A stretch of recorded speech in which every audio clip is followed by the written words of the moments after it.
YouTube channel Kalyan Coaching. Today we are going to discuss about determiners. First of all, we have to make sure that we have to read this word as determiners, not determiners. बहुत से लोग इसे determiners read करते हैं जो कि गलत pronunciation है. हमें इसे determiner ही रीड करना है.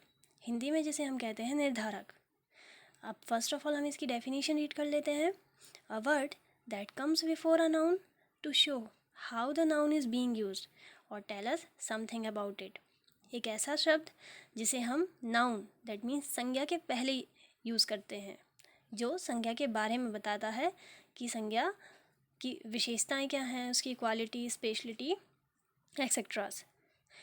तो देखिए, नाउन और प्रोनाउन और पार्ट ऑफ स्पीच से रिलेटेड जितने भी जो बिल्डिंग ब्लॉक्स हैं वो मैं आपको अपने प्रीवियस वीडियोस में समझा चुकी हूँ, तो आप वहाँ से जाके प्लेलिस्ट में देख सकते हैं.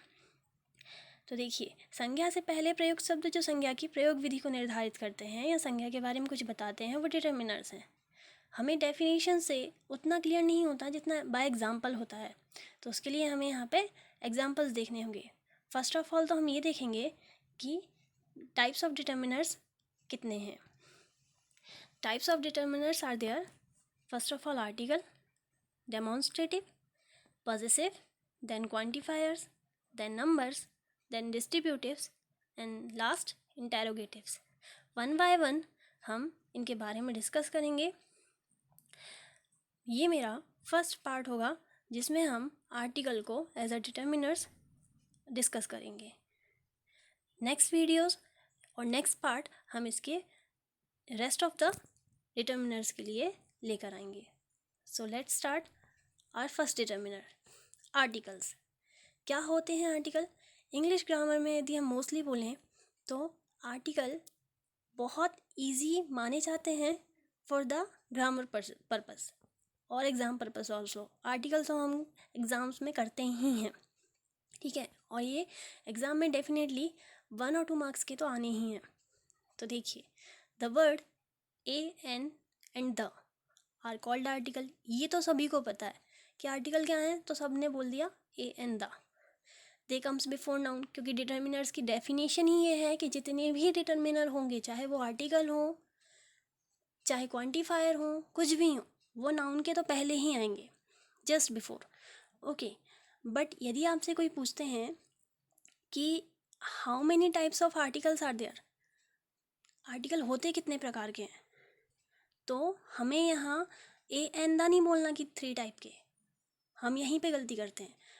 There are mainly 2 types of article.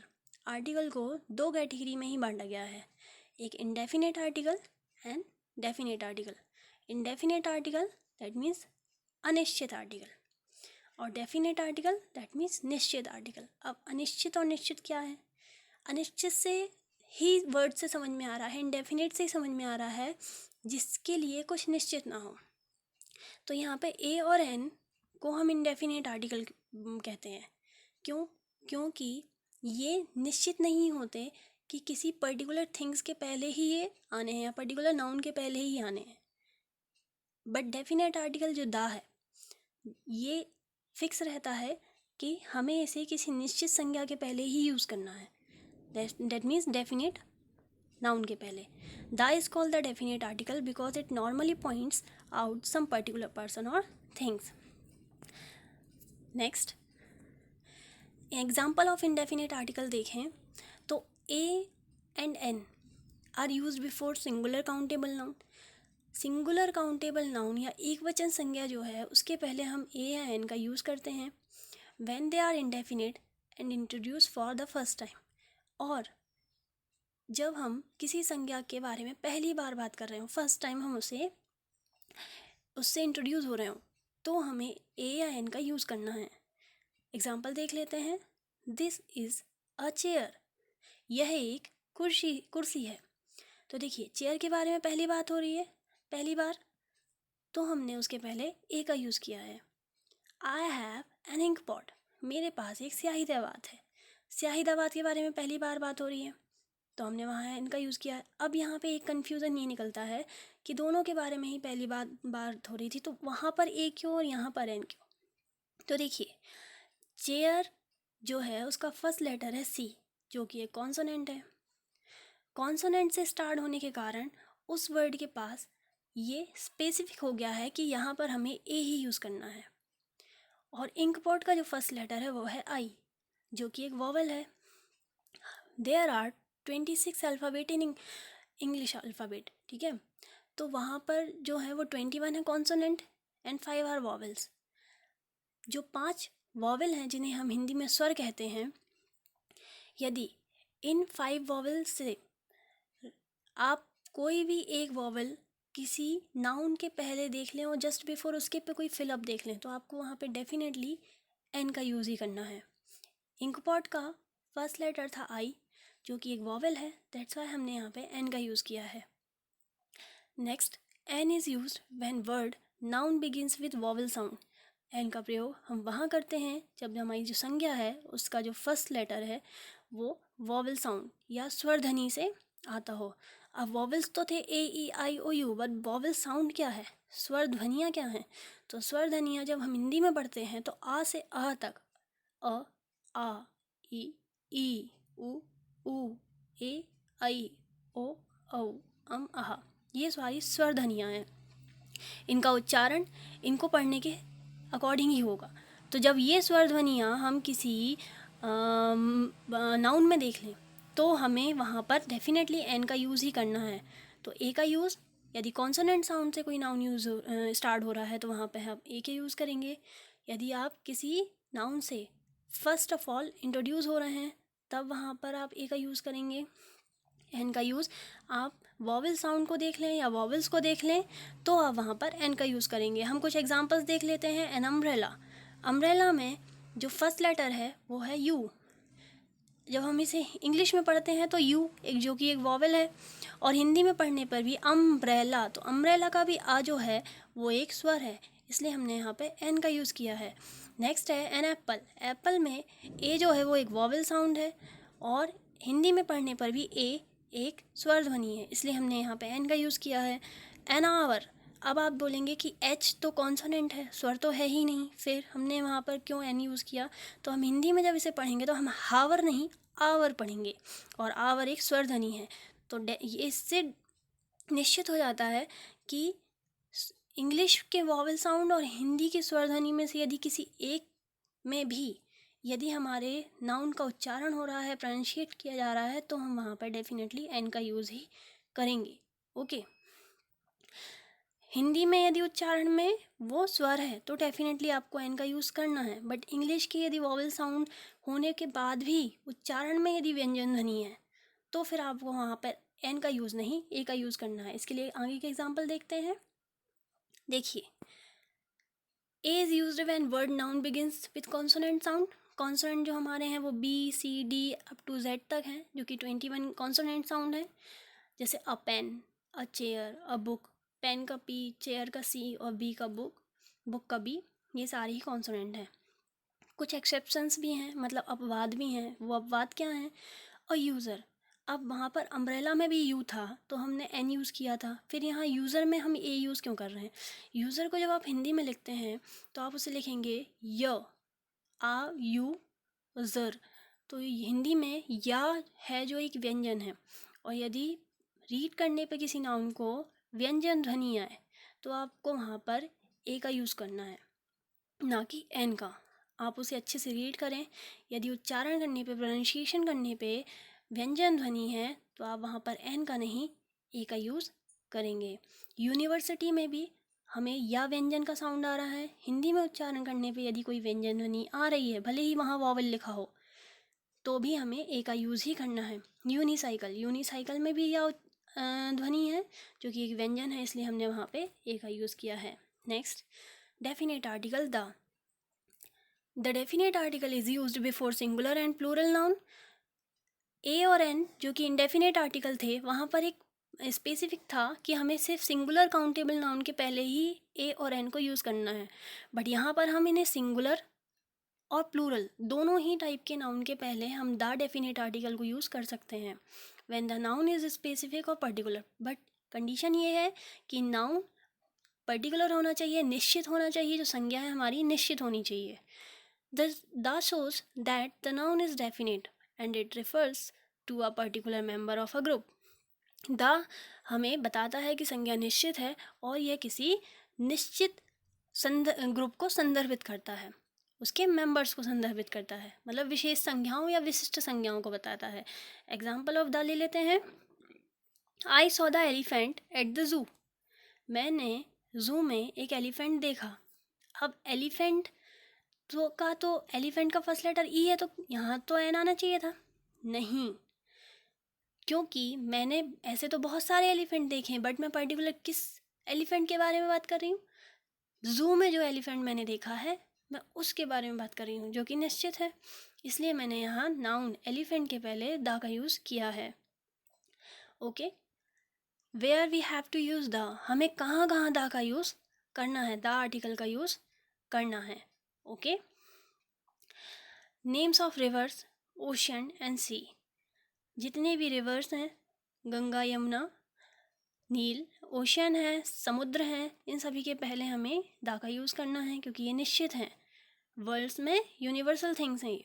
Desserts जितने भी हैं, फॉरेस्ट, सहारा डेजर्ट, फॉरेस्ट हैं, गल्फ हैं एंड पेनिसुलास हैं, इनके पहले भी हमें द का यूज़ करना है. अब यहाँ पे एक वर्ड आया है gulf.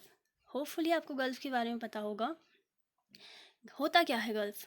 A part of the sea, समुद्र का वह हिस्सा that is almost surrounded by land, जो ज़्यादातर ज़मीनी भाग से घिरा रहता है, उसे ही हम क्या कहते हैं? गल्फ कहते हैं. तो यदि ऐसा कुछ आता है लाइक पर्सियन गल्फ, तो फारस की जो गल्फ है या खाड़ी है, जिसे हम हिंदी में खाड़ी भी कहते हैं, फारस की खाड़ी सुना होगा आपने, या पर्सियन गल्फ जिसे इंग्लिश में वो कहते हैं, इनके पहले भी हमें द का यूज़ करना है.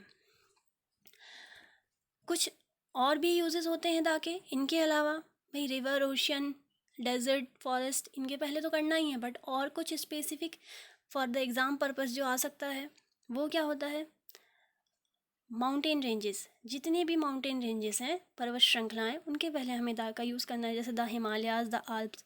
माउंटेन रेंजेस के पहले तो करना है, बट माउंटेन पीक्स मतलब जो पर्वत श्रेणियाँ हैं उनके पहले नहीं करना. यदि हम बोलें K2 के पहले द करना है, द K2 नहीं, द माउंट एवरेस्ट नहीं, हमें माउंट एवरेस्ट और K2s के पहले द का यूज़ नहीं करना है. हमें सिर्फ पर्वत श्रृंखलाओं के पहले करना है, क्योंकि पर्वत श्रेणियाँ बहुत सारी हैं. ओके, और ये जो क्या कहते हैं डायरेक्शंस हैं, the east, the west, the north, the south, इनके पहले भी हमें, जितनी भी हमारी दिशाएं हैं, इनके पहले भी हमें द डेफिनेट आर्टिकल का यूज़ करना है. रिलीजियस कम्युनिटीज़, हमारी जो रिलीजियस कम्युनिटीज़ या धार्मिक समुदाय हैं, the Hindu, the Muslim, the Sikh, the Christian, इनके पहले भी हमें द का यूज़ करना है. हिस्टोरिकल पीरियड और historical buildings, the Mughal period, the red fort जो हमारी हिस्टोरिकल बिल्डिंग है, आप द ताजमहल भी आपने सुना होगा, उसके पहले भी आपको द का यूज़ करना है. Inventions, the television was invented by J.L. वेयर. जितने भी हमारे इन्वेंशंस हैं, उनके पहले भी आपको द का यूज़ करना है. जो टेलीविज़न है वो इन्वेंट किया गया था J.L. बेयर्ड के द्वारा, जो कि एक फिक्स है, डेफिनेट है, निश्चित है. दैट्स वाई हमने टेलीविज़न के पहले द का यूज़ किया हुआ है. Before superlative degree of adjective. Superlative degrees क्या होती हैं? डिग्रीज़ आपने पढ़ी होंगी. There are 3 types of degrees: positive, comparative, superlative, जिनका यूज़ हम हमारे डेली बहुत सारे सेंटेंसेस में करते हैं, जो कि हम आम बोलचाल में बोलते भी हैं. पॉजिटिव, जैसे हमने गुड, बेटर, बेस्ट ही ले लिया, जो बहुत कॉमन सी डिग्री है. गुड, जैसे राहुल इज़ गुड, ठीक है, तो ये पॉजिटिव डिग्री हुई. Rahul is better than Mohan, तो वहाँ पे बेटर जो है वो एक कंपैरेटिव डिग्री है, जहाँ मोहन और राहुल के बीच कंपैरिजन हो रहा है. फिर Rahul is best in the class, तो वहाँ पर राहुल सबसे बेस्ट है क्लास में, तो वहाँ पर सुपरलेटिव डिग्री है. तो यही हमारी डिग्रीज़ हैं, जिनका वीडियो आपको अलग से बनाकर हम समझाएंगे. यहाँ पर Rahul is the most important member. Rahul most important member है, तो मोस्ट इम्पॉर्टेंट मेंबर ये सुपरलेटिव डिग्री है. मोर, मोस्ट, मोस्ट. ओके, तो यहाँ पर हमने मोस्ट के पहले द द डेफिनेट आर्टिकल का यूज़ किया है. अब एट अ ग्लांस, या इन शॉर्ट हम देख लेते हैं जो भी हमने पढ़ा। Definite article the is used when a singular noun is used to represent a class और group of members. Singular noun is used या तो खुद के लिए या अपनी पूरी कम्युनिटी को यदि शो करता है। भाई group of animals that means पूरी कम्युनिटी को, group of persons that means पूरी कम्युनिटी, पूरे समुदाय को। तो दा का यूज़ हम सिंगुलर और प्लूरल दोनों ही टाइप के नाउन्स के पहले हम करते हैं। It is use with the names of rivers, sea, ocean, group of island, mountain ranges, इन सब के पहले भी हम दा का यूज़ करते हैं। ओके, ये हमने पढ़ा। ए का use, a is use before a word beginning with a consonant sound. A का यूज़ हम कॉन्सोनेंट साउंड से स्टार्ट होने वाले वर्ड के पहले करते हैं। या यदि किसी नाउन को हम फर्स्ट टाइम इंट्रोड्यूस करा रहे हैं तब हम वहाँ पर ए का यूज़ करते हैं। It is used with the word which gives the voice of consonant, जो एक कॉन्सोनेंट ध्वनि को बताता है या व्यंजन ध्वनि को बताता है, जैसे कि a girl, a horse, a useful में यू एक वॉवल है, बट हिंदी में पढ़ने पर यूज़फुल में या उच्चारण हो रहा है, दैट्स वाई हमने वहाँ पे ए का यूज़ किया है। An is use before a word beginning with a vowel sound. An का प्रयोग हम वॉवल साउंड से स्टार्ट होने वाले नाउन के पहले करते हैं। Vowel sound for example like an egg, egg में ई एक वॉवल है। एन ऑरेंज, हिंदी इंग्लिश दोनों में पढ़ने पे ऑरेंज ओ एक वॉवल है। एन हावर, अब हावर नहीं है, हावर होता तो फिर वहाँ पे एन आता ही नहीं, वो है एन आवर। आवर में एच होते हुए भी हिंदी में पढ़ने पे वो एक स्वर है, दैट्स व्हाई हमने वहाँ पे एन का यूज़ किया है। एन ऑनेस्ट मैन, हॉनेस्ट नहीं पढ़ना है, ऑनेस्ट मैन पढ़ना है। ऑनेस्ट में एच होते हुए, कॉन्सोनेंट होते हुए भी हिंदी में उच्चारण करने पे वहाँ पे एक स्वर है, दैट्स व्हाई हमने वहाँ पे एन का यूज़ किया है। होपफुली आपको ये सब समझ में आया होगा। यदि समझ में आया then please make sure to like, share and subscribe this channel and add your comments in the comment box. Thanks for watching.